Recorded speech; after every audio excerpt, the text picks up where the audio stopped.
Hello and welcome to another video from Art Asylum Toys, Games, Collectibles. And today, well, we're looking at something that's now quite old, has become incredibly collectible, and are becoming increasingly more difficult to find, especially in this mint unopened condition. Now we are looking at the 2002 release by Art Asylum from their Star Trek Enterprise Away Team series of action figures. And these action figures were all based on the popular television series Star Trek Enterprise, which was originally just simply titled Enterprise for its first two seasons. And it's an American science fiction television series. It was created by Rick Berman and Brandon Braga. It aired originally from September 26, 2001 to May the 13th, 2005. It was the sixth series in the Star Trek franchise, and it was a prequel to Star Trek, the original series, set in the 22nd century. It's about 100 years before the events of the original series, and it follows the adventures of the Enterprise, which was Earth's first starship capable of traveling at Warp 5, as it explores the galaxy and encounters various different alien species. So following the crew of the Enterprise, which was the first Starship Enterprise, designated as NX-01, and they are the first deep space explorers in Starfleet, and they're using the first Warp 5 capable vessel. Now, the Vulcans had withheld advanced technology from the humans since their first contact, concerned that humans were not ready for the advanced technology. And this had delayed human space exploration and caused resentment in Starfleet test pilot Jonathan Arthur, whose father developed the Warp 5 engine, but not live to see it used. Now, the series consisted of 98 episodes, which spanned over 4 seasons, each running for about 45 minutes. Interestingly enough, the budget for the first 3 seasons was $1.7 million per episode. However, season 4, the budget was slashed to only $800,000 per episode. I'm presuming that's because the ratings dropped considerably. So sadly, the season didn't make 5, 6, and 7, which was the original plan. It only after 4 seasons, because of the drop in ratings, even though the 4th season was probably one of the best seasons of all, because of the drop in ratings, the show was axed. Now, it did have an all-star cast. We have Scott Bakula as Captain Jonathan Archer. He was also well known for his Quantum Leap days. John Billingsley, Geraldine Blaylock, Dominic Keating, Anthony Montgomery, Linda Park, Connor Trenner were just a few of the stars that were in the TV series. Interesting enough, it was the first Star Trek series to break with tradition of the usual theme tune. So the theme tune for Enterprise was Faith of the Heart, which was performed by Russell Watson. Anyway, this particular figure we're looking at today is based on that television series, and this particular figure we're looking at today is of T'Pol, and this is the packet that it comes in. So at the very top it says get committed to artasylum.com, and you've got the Art Asylum logo, Psycho Toys for Crazy Kids, and it says Star Trek Enterprise Away Team.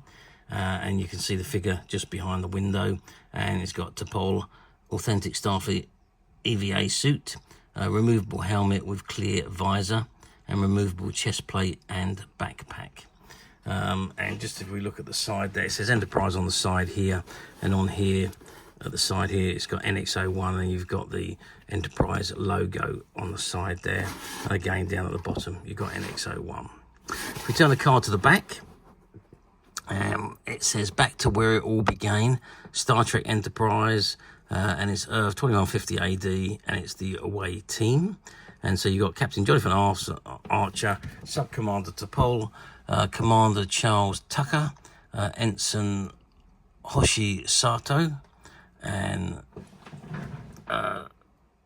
Shran the Andorian, and the Nausicaan captain.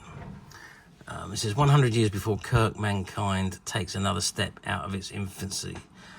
After their maiden voyage to the Klingon homeworld, Captain Jonathan Archer and his crew stand ready to explore the vast oceans of space. Archer's away team mission result in his first contact with new alien species.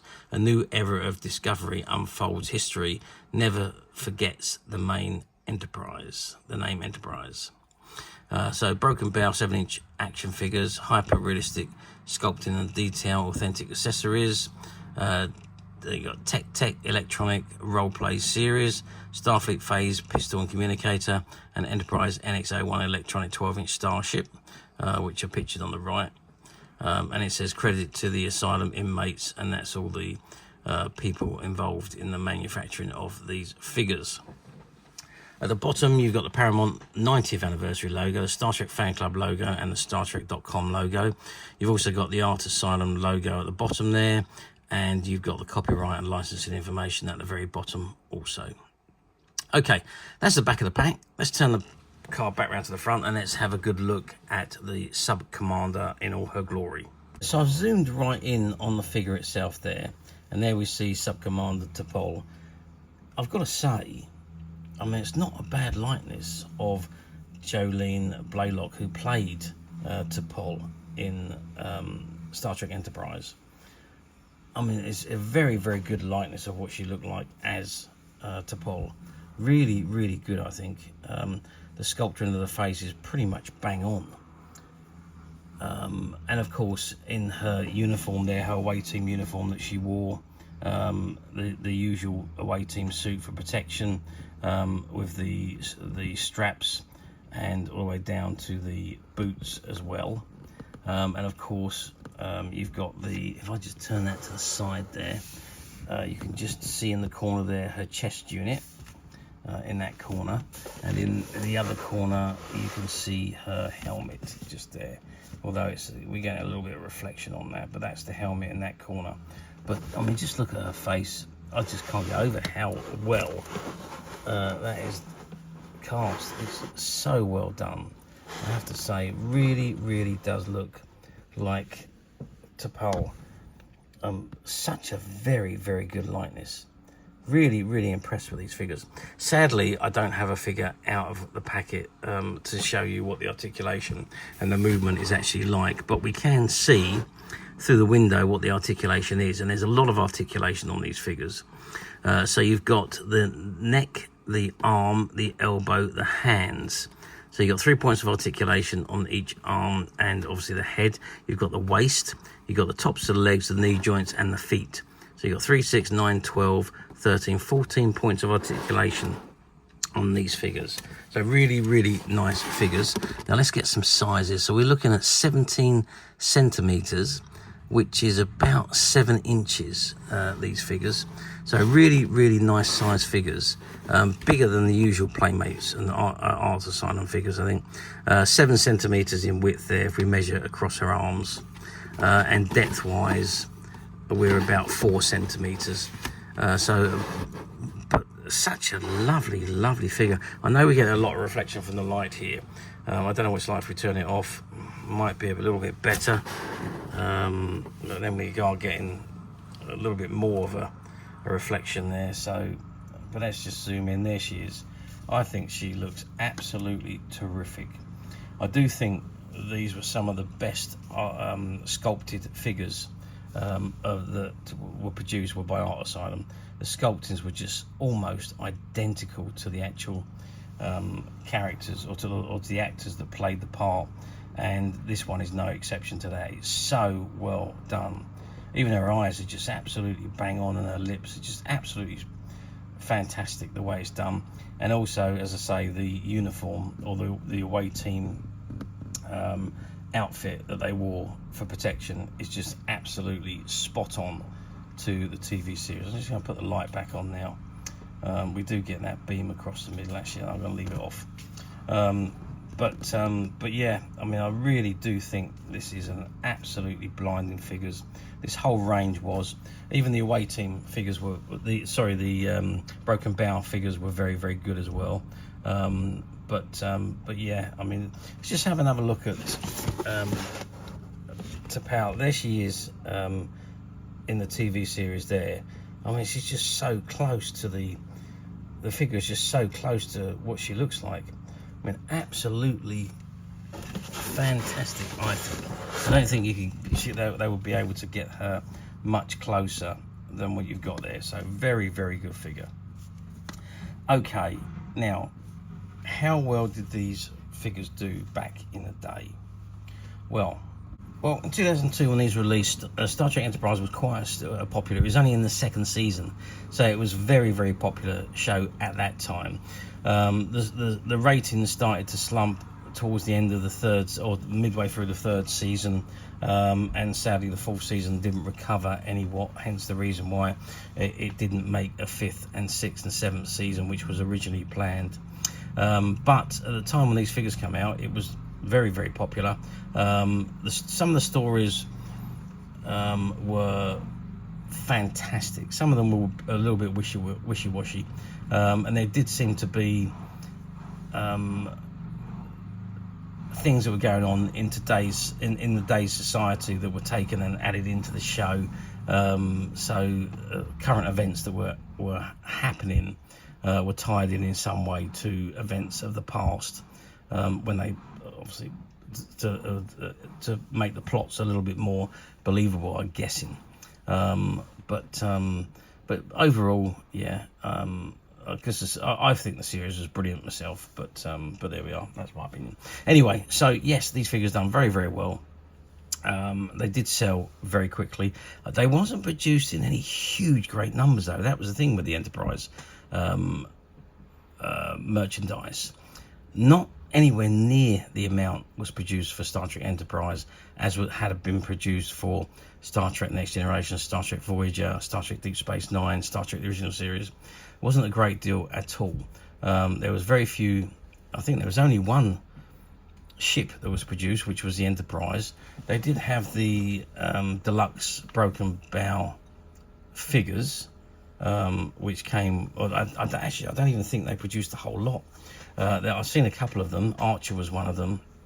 I can't remember what the other one was that we've had, but they were few and far between. They did produce the phaser and the communicator, and they did produce the ship, but there wasn't really much else. There was the two phases of figures, the away team and the broken bow figures, but other than that, there wasn't really much else merchandise produced for Star Trek Enterprise, which is a shame. But however, it does make it more collectible nowadays, and these figures are extremely collectible nowadays, and like I say, very difficult to find. But back in the day, yeah, I know when we had them on the shelf in the shop, it was right at the end of when we sold the shop, right at the very, very end, and I think they were on the shelf for a while. They didn't sell as quickly as all of the other figures had sold. With all the other shows, when the figures actually came in, we had people queuing up for them. It didn't happen with Star Trek Enterprise, but as I say, it was right at the end when we were just we were setting the shop and moving on. So yeah, I can't really remember too much about it, but I know that they didn't sell anywhere near as well as the original or the previous range of figures. But yeah, I think they sold. At the end of the day, they would have all sold. Consequently, because of the low runs, they are now incredibly collectible. So if we move forward to 2025, which is where we are today, so we're going forward 23 years, do they come up for sale on the platforms? Well, occasionally, yes. Nowhere near as often as you would have thought, considering that these are a lot younger than a lot of the other figures that come up regularly. So yes, they do if you look hard enough and wait hard enough. Most of the ones you find coming up though are usually Captain Archer and Tucker. They're the two common ones that seem to appear semi-regularly, whether it's the broken bow or the away team ones, but they are the popular ones that would come up semi-regularly. This one, T'Pol, well, very rarely comes up for sale in this mint unopened condition. I did see a few of her in loose, as I did see quite a few of the figures loose, but very few. I think I didn't find any of her in actual fact in this sealed condition, so not as often as you would have thought. So summarise, yes, they do come up occasionally, not very often, but when they do, they sell quite quickly, and they are beginning to demand quite high money for these particular figures. Okay, now this batch of figures that we have, we bought some stock out from a shop round about, I think it was either just before COVID or just after COVID. It was a sci-fi store that closed down, and amongst them there was probably about 10 or 15 of these away team figures, which we are making available to our customers on the Midas Touch website, which you can get to very simply by clicking the link below. It'll take you straight to the website, where you'll be able to find this and many other vintage Star Trek items. And many other vintage toys, games and collectibles come to that. There's over 10,000 products currently available on the website for you to view and purchase at your leisure. And don't forget to hit the subscribe button, because we're uploading videos for every new item that goes into the website. There will be something for everybody, and I'm absolutely positive this is something that you're not going to want to miss, because we literally have thousands and thousands of new items which we're shooting videos for and uploading on a daily basis. So if there is something in particular you're looking for, something old you've never been able to find, something quirky you might want to buy for a friend, or perhaps just something from your childhood you'd like to own again to help you recuperate those long lost childhood memories, well, stay tuned, keep watching, because you never know the next item we upload could be that item you've been missing. Okay, that is it for me on this particular item. I do hope you've enjoyed reviewing this wonderful, wonderful Sub-Commander T'Pol action figure with me. Thank you for watching, and we'll see you again next video. So bye for now.